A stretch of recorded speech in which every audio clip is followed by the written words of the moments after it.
les uns les autres. Dieu a tellement aimé le monde, tu aimeras ton prochain. L'amour ne soupçonne pas. La Bible nous parle de beaucoup de choses dans l'amour. La Bible relève ces mots amour plusieurs fois. Et alors, il y a beaucoup de gens qui parlent de l'amour sans pouvoir vraiment comprendre ce que c'est l'amour. Surtout quand c'est dans la Bible. Nous allons peut-être à l'église, comme on l'a dit l'autre fois avec notre bien-aimé le pasteur Atoms. Il faut vraiment comprendre le sens du terme pour pouvoir l'utiliser aussi bien. C'est quand même très important. Alors Dieu nous a fait grâce aujourd'hui de recevoir un serviteur de Dieu. Il n'est pas pasteur, il n'est pas apôtre, il n'est pas diacre, mais c'est un prédicateur, c'est un homme qui aime le Seigneur et il a accepté notre invitation sur ce plateau de Alpha Omega, sur notre chaîne de Eder TV et nous allons parler avec lui. Bonsoir mon frère. Bonsoir. En tout cas, merci beaucoup pour avoir accepté l'invitation sur ce plateau de Alpha Omega. Nous voulons parler aujourd'hui de l'amour. Alors, la Bible dit tu aimeras ton prochain comme toi-même. Mais on doit comprendre alors qui est ce prochain. Est-ce que je suis musulman, l'autre est chrétien? C'est mon prochain, c'est mon voisin, c'est mon mari, c'est ma femme, c'est qui le prochain? Et alors quand la Bible dit ça, je pense que Dieu le dit pour une cause. Il dit tu aimeras ton prochain. Je crois que c'est une recommandation. Mais aujourd'hui, nous allons aborder juste l'aspect de pourquoi on doit aimer ces prochains-là. Moi, personnellement, je me dis, il y a peut-être une idée derrière ça. Quand Dieu dit, c'est vraiment une recommandation. On ne nous demande pas, est-ce que tu peux aimer ton prochain? On dit, tu aimeras ton prochain comme toi-même. Alors aujourd'hui, nous allons vraiment faire une émission autrement. Nous allons laisser vraiment la place aux serviteurs de Dieu, qui nous vient de la France. Je vais lui laisser le temps de se présenter pour que vous puissiez faire connaissance.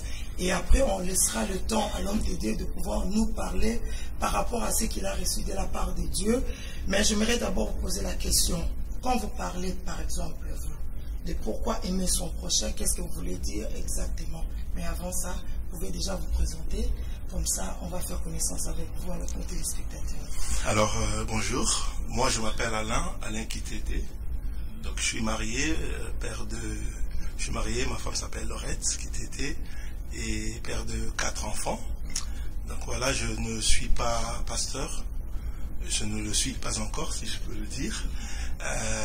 Mais je sers dans une église à Paris, à Montreuil, CCPE, dont le responsable c'est le pasteur Samuel Rodriguez, Samuel et Elena Rodriguez.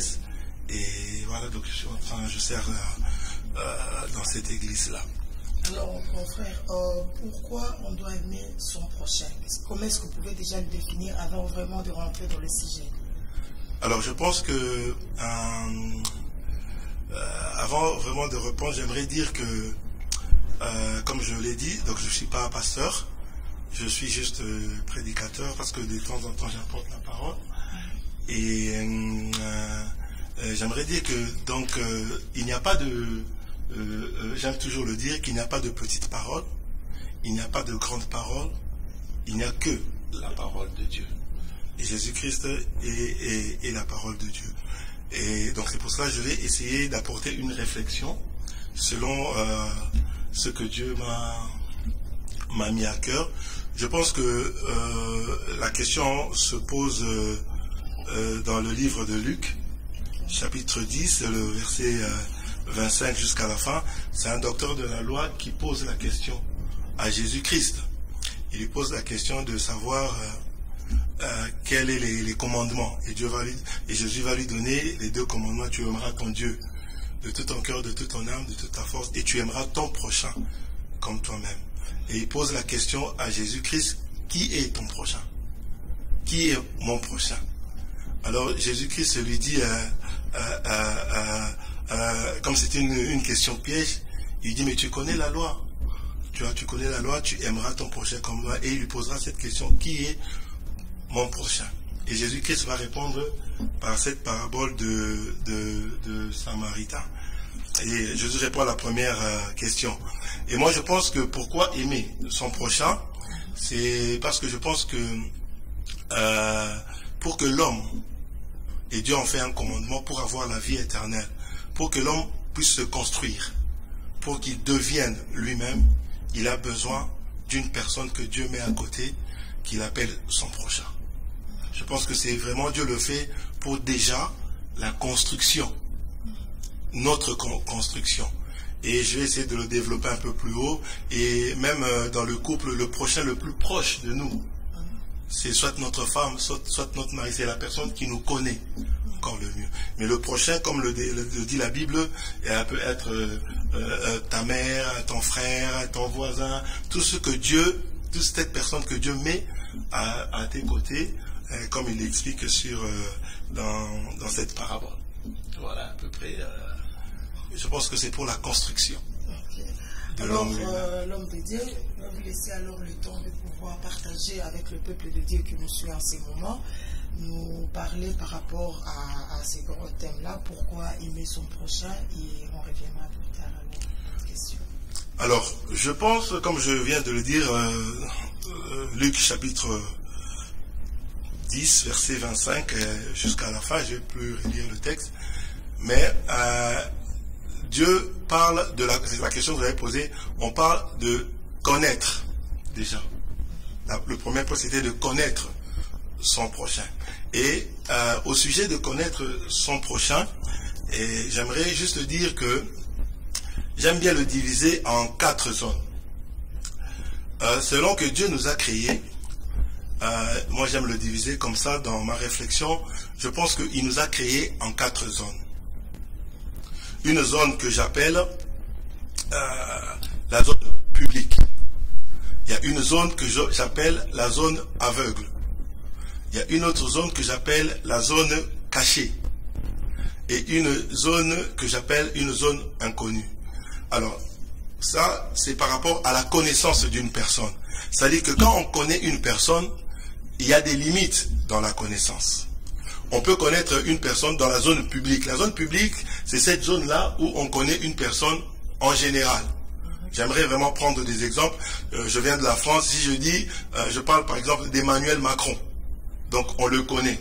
On peut savoir que c'est le président de tel, il est bien, il est gentil. Et tu le connais dans une zone publique. Il y a des gens qui peuvent te connaître juste par ton nom. Il est bien, il est gentil, il habite. C'est la zone publique. Et c'est pas de cette zone-là que je vais parler aujourd'hui. Il y a une autre zone que j'appelle la zone aveugle, que j'appelle la zone du prochain.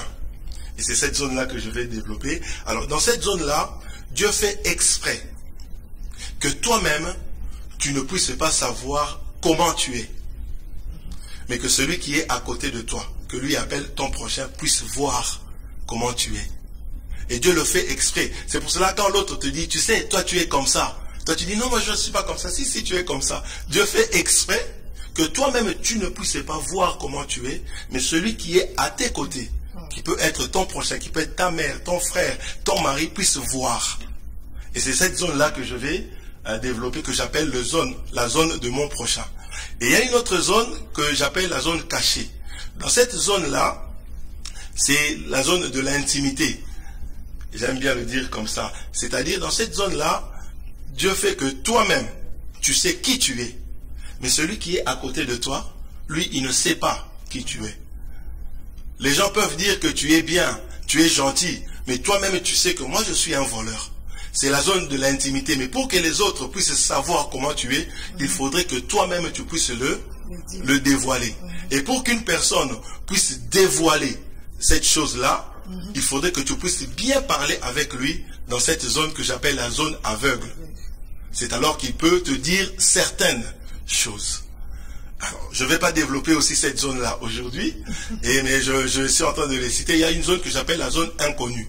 Et dans cette zone-là, Dieu fait exprès que ni toi, ni ton prochain ne puissent connaître les choses. C'est pour ça qu'il dit, invoque-moi, je te montrerai les choses que l'œil n'a point entendues, que l'oreille n'a point que l'œil n'a point vu et que l'oreille n'a point entendu. Voilà les 4 zones. Et ce soir, j'aimerais juste parler de cette zone aveugle. Et je disais que dans cette zone-là, Dieu fait exprès que toi-même, tu ne puisses pas voir comment tu es. Mais celui qui est à côté de toi, c'est lui qui voit comment tu es. Et c'est lui qui peut te dire, tu sais que toi, tu es comme ça. Mais généralement, nous réagissons. Non, moi je ne suis pas comme ça. Ce qu'il dit peut être vrai. Mais peut-être la façon de le dire empêche la personne de le recevoir. Et j'aimerais dire ici, au peuple de Dieu, que quand on dit quelque chose, quand une personne dit quelque chose, ce n'est pas lui qui donne le sens de l'interprétation. C'est la personne qui le reçoit, qui donne le sens de l'interprétation. Et j'aimerais juste donner peut-être un exemple. Il y a un mari qui est rentré du travail et sa femme a préparé à manger. Et le mari arrive, la femme sert le mari et le mari est en train de manger et il remarque que dans la nourriture, il n'y a pas assez de sel. Et quand le mari mange, il jette les cuillères. Il dit, donne-moi du sel. Alors la femme va réagir pour dire, qu'est-ce que tu es en train de dire? Que moi je ne sais pas préparer? Et l'homme dit, mais c'est pas ce que je dis. Si, c'est ce que tu as dit. Mais tu ne le dis pas par les mots. Ce que tu dis est vrai. Le fond est juste. Mais la forme tue le fond. Ce que tu dis est vrai. C'est que dans cette nourriture, il n'y a peut-être pas du sel. Mais dans ce que je suis en train de dire, c'est-à-dire, dans ce qu'on est en train de parler, il y a ce qu'on appelle les non-dits. Ce qu'on ne dit pas avec les mots, mais on peut le dire avec le ton.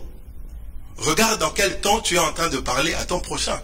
Regarde dans quel cadre tu es en train de dire, de parler à ton prochain. Regarde les gestes que tu fais quand tu parles à ton prochain. Ce que tu dis est juste. C'est-à-dire le fond est juste. Mais c'est la forme qui tue le fond.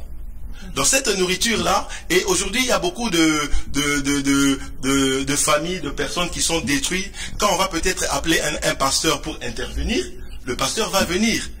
Et le mari va dire, pasteur écoute, j'ai juste dit à ma femme, donne-moi du sel. Et là, et le pasteur va te donner raison. Mais sauf que ce n'est pas la parole que tu as prononcée qui a choqué. Mais c'est le ton que tu as utilisé.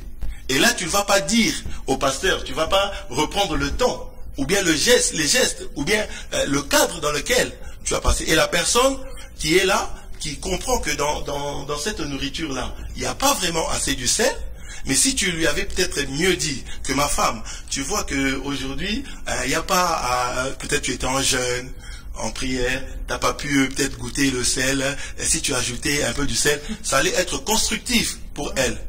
Mais regarde le ton que tu utilises. Le fond est juste. Et pourtant, cette personne-là a besoin de ce que tu es en train de le dire. Mais la façon de le dire, pas vraiment, je ne suis pas en train de parler de la parole, mais le ton que tu utilises, le cadre, le geste que tu es en train de dire à la personne. Et la personne pourra être blessée. Et la Bible dit, cette personne-là, qui ne voit pas des choses peut-être comment elle est, a besoin d'une personne. Quand tu aimes ton prochain comme toi-même, tu le parles avec amour. Tu le parles avec douceur. Pourquoi? Parce qu'il a besoin. Et Dieu fait exprès que le prochain puisse voir certaines des choses. Tu peux dire des choses qui sont vraies. Mais imaginez que tu as des choses vraies et tu es en train de parler de ton prochain dans un cadre où il y a beaucoup de gens. Et tu es en train de dire des choses sur lui, mais qui sont vraies. Mais quand il va l'attendre, même si c'est vrai, mais regarde dans quel cadre tu es en train de parler de ton prochain. Est-ce que tu penses que même si ce que tu es en train de dire c'est vrai, est-ce que tu penses qu'il va le recevoir? Il ne va pas le recevoir. Et pourtant, cette personne-là a besoin de cette chose-là. Parce que il a besoin tu es comme un miroir pour lui. Il a besoin de ce que toi tu vois, que lui peut-être ne voit pas, mais que tu puisses le lui dire avec amour, avec douceur. Et regarde, là où tu es en train peut-être de faire un débat, une discussion avec ta femme, avec un ami. Je prends juste l'exemple peut-être des couples et la personne entre dans la chambre et commence à arranger sa valise. Quand l'autre va venir, il va dire, bon maintenant tu me quittes. Après tu vas dire, non, est-ce que moi j'ai dit ça? Oui, tu as dit ça. Tu ne le dis pas par ta parole, mais les gestes prouvent que tu veux peut-être pas. C'est pour ça que je disais, ce n'est pas la personne qui dit une chose qui donne le sens de l'interprétation. Et dans ce qu'on dit, il y a vraiment beaucoup de choses qu'on appelle les non-dits qui comptent dans la parole d'une personne. La personne, des fois, ne regarde pas ce que tu es en train de dire, la parole que tu es en train de prononcer, mais le cadre dans lequel tu es en train de parler de ton prochain. Et pourtant, il a besoin de toi pour que tu puisses l'aider. Regarde quel ton tu utilises pour parler. Ce que tu dis, c'est bien, mais regarde quel ton tu utilises. Et cela empêche aujourd'hui beaucoup de gens de pouvoir recevoir la parole. C'est pour cela que la Bible dit, tu aimeras. Ça vraiment c'est ma réflexion. Tu aimeras ton prochain comme toi-même. Et tu l'aimeras comme toi-même parce que ta construction à toi dépend de lui. Dieu fait que toi-même tu ne vois pas certaines choses dans ta vie. Il peut te dire, toi tu es colérique. Toi tu es ceci, cela. Voilà. Mais sauf que, en tant que prochain, nous devons savoir comment nous pouvons parler à notre prochain. Voilà en quelques lignes la pensée que je peux en bref développer pour le peuple de Dieu. Merci beaucoup. On a vraiment été bénis par ces messages. Comme vous l'avez dit, il n'y a pas de petits messages, il n'y a pas de grands messages. C'est vraiment pour la gloire de Dieu. Si on part aujourd'hui, peut-être on aura le temps de parler encore de ce sujet.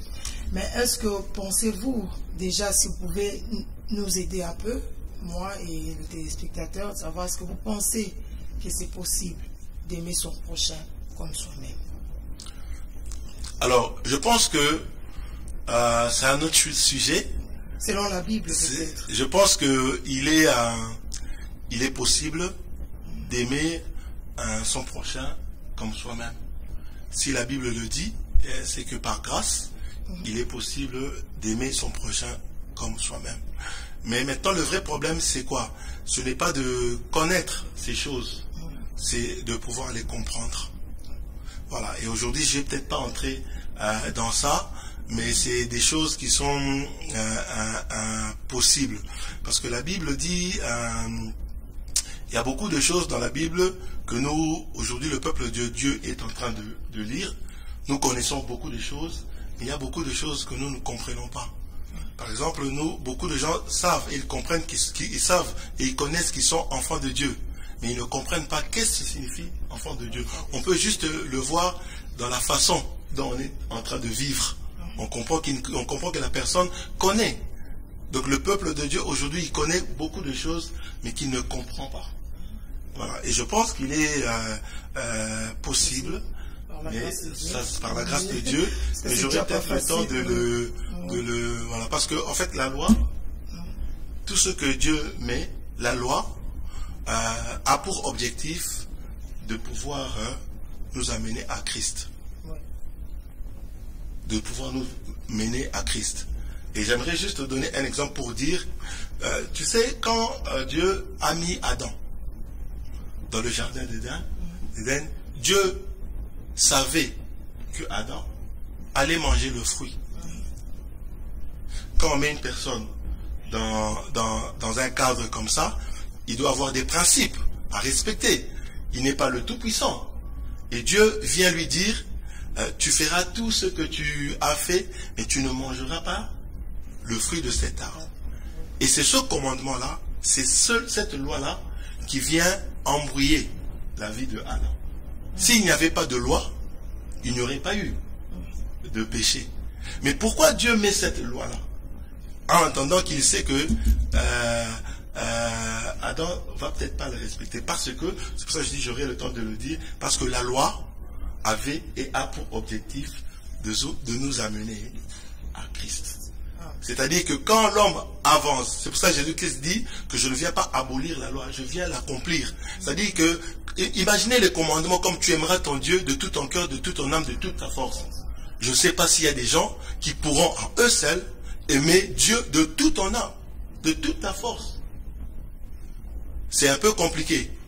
Voilà. Mais qu'est-ce que ça fait? C'est que quand l'homme arrive à ce niveau-là, il comprend qui ne pourra pas. Donc l'objectif de la loi va nous ramener à la grâce, à Christ. Et par cette grâce-là, on arrive. Mais si ce n'était que la loi, qu'il fallait le respecter, que tu aimes ton prochain comme toi-même et que tu les répètes. Je sais que tu aimes ton prochain. Mais il y a des prochains que tu aimes, il y en a que tu n'aimes pas. Et en plus, maintenant, l'aimer comme soi-même. Donc, c'est-à-dire, le commandement, il est très fort jusqu'à ce qu'elle va nous amener à la grâce. Elle va nous amener à Christ. Et je pourrais développer ça avec les versets pour dire que la loi, Jésus-Christ c'était un législateur pour nous amener à Christ. Donc voilà. Mais c'est des choses qui sont très compliquées. Je donne encore l'exemple du riche qui vient trouver Jésus-Christ. Il dit, qu'est-ce qu'il faut que je fasse? Il lui dit, il faut que tu fasses ceci, tu aimes ton projet. Il dit, je respecte tout cela. Et la Bible dit, Jésus l'aima. Alors Jésus-Christ va lui dire, va maintenant, va, vends tout ce que tu as. Et la Bible dit, il part. Donc on comprend maintenant que cet homme-là respectait toutes ces choses-là.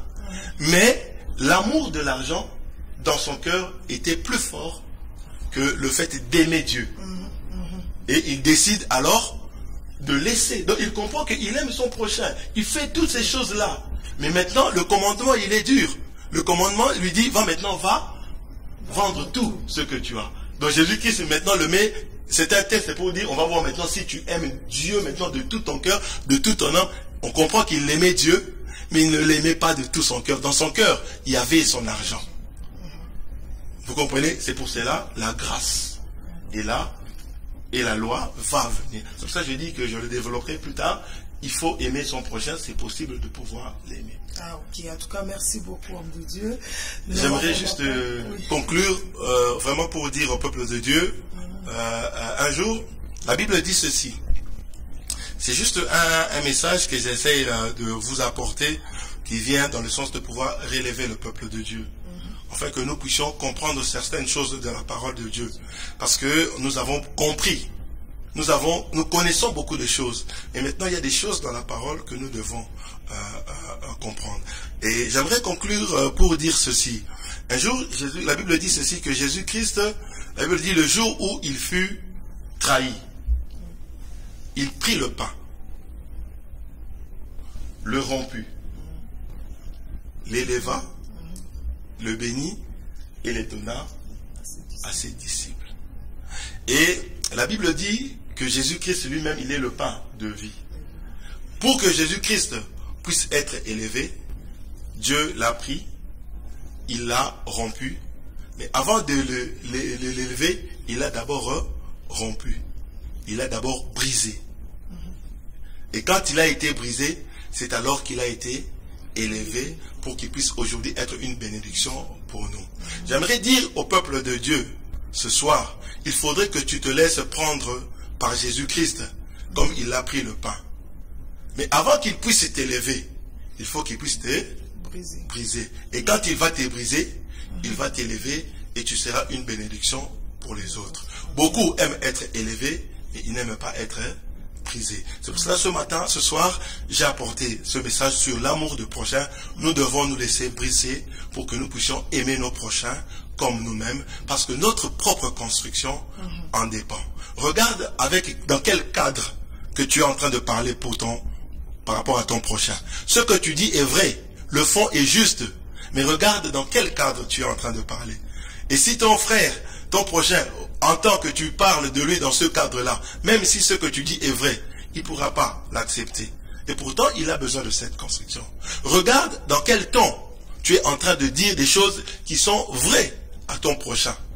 Juste ton ton, le fond est juste, mais regarde quel ton, la forme tue le fond. Et ton prochain ne pourra peut-être pas. Regarde quand tu es en train peut-être de discuter avec ta femme, avec tes amis. Regarde les gestes que tu es en train de faire.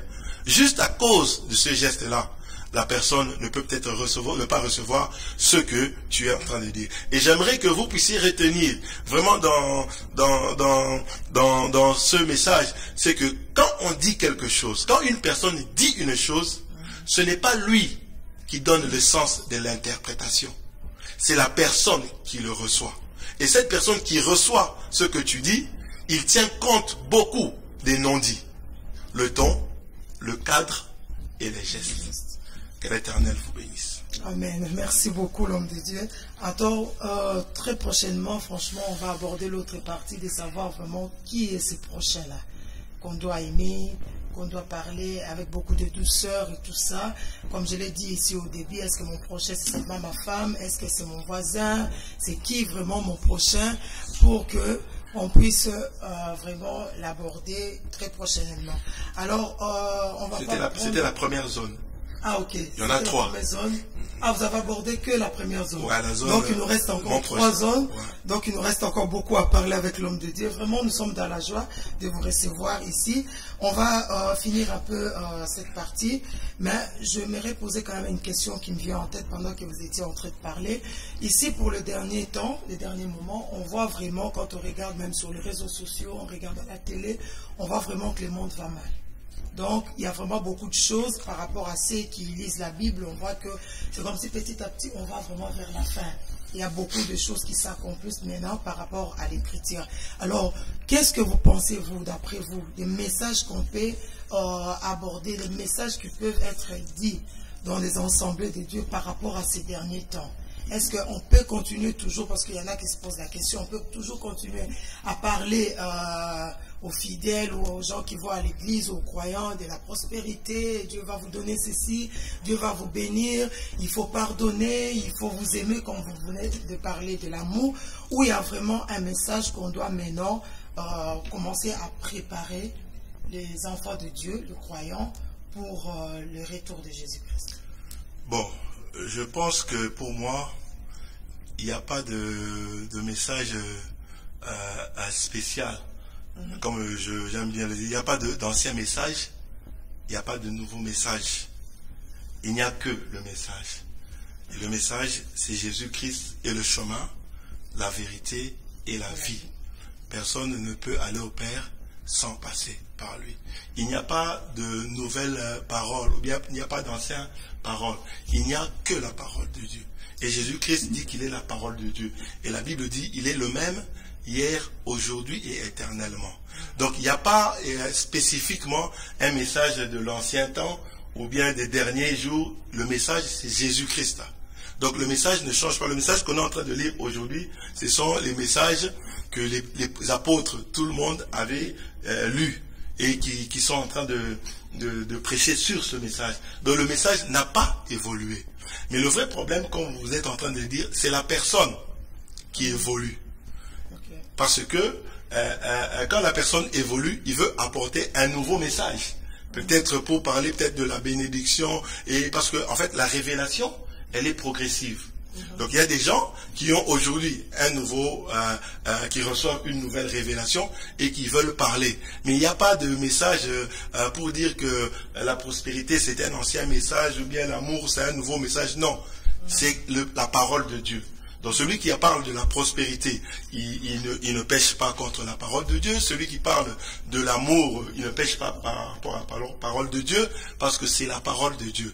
Le message, c'est Jésus-Christ revient bientôt. Et chacun, selon sa révélation, peut le partager s'il reçoit une révélation de parler sur la prospérité. Tant mieux. Mais peut-être c'est lui qui a évolué sur ça. Parce que cette prospérité, peut-être 20 ans après, était prêchée, peut-être avant, était peut-être prêchée aux États-Unis. Peut-être aujourd'hui en Afrique, on le reçoit, on parle cela. Mais ce que peut-être, par rapport, si je comprends votre question, la difficulté qui règne aujourd'hui, c'est tout simplement que dans nos pays, en Afrique, il n'y a qu'un seul message des fois. On ne parle que de la prospérité, c'est pour cela, les gens cherchent maintenant à avoir un autre message. Parce qu'il n'y a pas que ça. C'est pour cela ça peut créer une confusion parce que les gens veulent entendre aussi quelque chose, avoir des messages aussi relationnels pour avec, comme on vient de parler de l'an prochain, avec Dieu, avec non, voilà. Il n'y a pas que la prospérité. Donc comme on a beaucoup peut-être en Afrique apporté tout cela, peut-être les gens veulent aussi changer. Mais ce n'est pas vraiment, moi je ne pense pas que il y a des anciens messages et de nouveaux messages, des messages de ce temps-là et des messages des anciens messages. Non, il n'y a qu'un seul message. Chez Jésus-Christ revient bientôt. Il est le chemin, la vérité et la vie. Et ce message-là, depuis la Bible jusqu'à la fin, on ne parle que de ça. Donc elle n'évolue pas, même si aujourd'hui nous on n'est plus là, mais ce qui est écrit reste. Donc Dieu a créé le monde et Jésus-Christ est la parole, ça ne changera pas. Même si nous, le monde, l'enlèvement s'est fait, elle reste vraie. Donc elle n'évolue pas, elle ne change pas parce que c'est la parole. Voilà à peu près comment je pense. Et moi, je pars vraiment dans l'idée, dans ma démarche. Quand je veux apporter la parole, je pars beaucoup, non seulement dans la connaissance des choses, mais j'aime bien aller dans le cadre de la compréhension aussi. Parce que je me suis moi-même posé beaucoup de fois des questions. Il y a des choses que moi je connais dans la parole. Je connais beaucoup de choses dans la parole de Dieu que je ne comprenais pas. Okay. Voilà. Et j'aime, si je veux apporter quelque chose au peuple de Dieu, j'apporterai cette connaissance avec cette compréhension selon la révélation de Dieu. Et un jour, quelqu'un m'a dit, mais comment tu vas comprendre toute la parole? Non. Je pense que quand on prie, on demande à Dieu de nous donner de l'argent. C'est notre Dieu, il nous donne. Et si je lis un verset et que je ne le comprends pas, je demande à Dieu de me l'expliquer. Ben, il va me l'expliquer. Et c'est comme ça que je suis en train d'évoluer et j'essaie de lire vraiment la parole pour vous comprendre. Et quand je ne comprends pas, je demande au Seigneur, si tu veux que je parle à ton peuple, explique-moi un peu ces choses. Et c'est dans ce sens-là que je parle de mon prochain, de beaucoup de choses que le Seigneur m'a mis à cœur. Et voilà. Merci beaucoup. En tout cas, merci beaucoup, homme de Dieu. Nos salutations à toute l'église quand vous allez rentrer à Paris. Donc, ici, c'est la Belgique. Là-bas, c'est Paris. Merci beaucoup, en tout cas, d'avoir accepté cette invitation.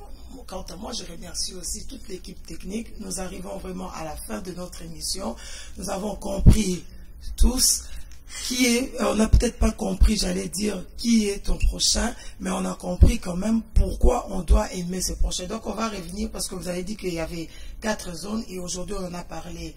La zone aveugle. De zones aveugles, voilà. Alors, prochainement, on aura à aborder encore d'autres si Dieu nous fait grâce. Homme de Dieu, je ne sais pas si vous avez un mot de la fin pour pouvoir terminer cette émission.